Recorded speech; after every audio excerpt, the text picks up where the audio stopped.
Hello everyone, আশা করি সবাই ভালো আছেন, আমিও ভালো আছি।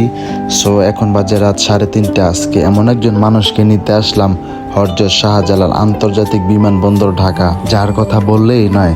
ছোটবেলা থেকে একসাথে বেড়ে ওঠা, শৈশবের অনেক স্মৃতি রয়েছে তার সাথে আমার।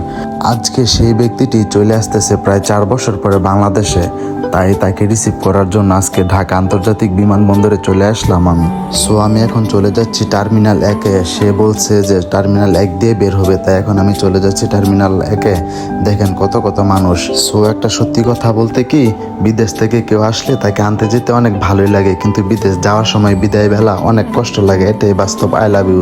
দেখেন কত কত মানুষ দাঁড়িয়ে আছে, তাদের প্রিয়জন আসতেছে, সেই অপেক্ষায় অনেকে দাঁড়িয়ে আছে। প্রায় 1.5 ঘন্টা ওয়েট করার পরে যে মানুষটির জন্য আমরা এতক্ষণ ওয়েট করতেছি, সে হচ্ছে আমার ফুফাতো ভাই সোহাগ। প্রায় 4 বছর পরে তার সাথে আমার দেখা, তাই একটু কোলাকুলি করে নিলাম তার সাথে। তাকে নিয়ে আস্তে আস্তে সকাল হয়ে গেছে। দেখেন আমাদের ভোরের সূর্যটি কত সুন্দর।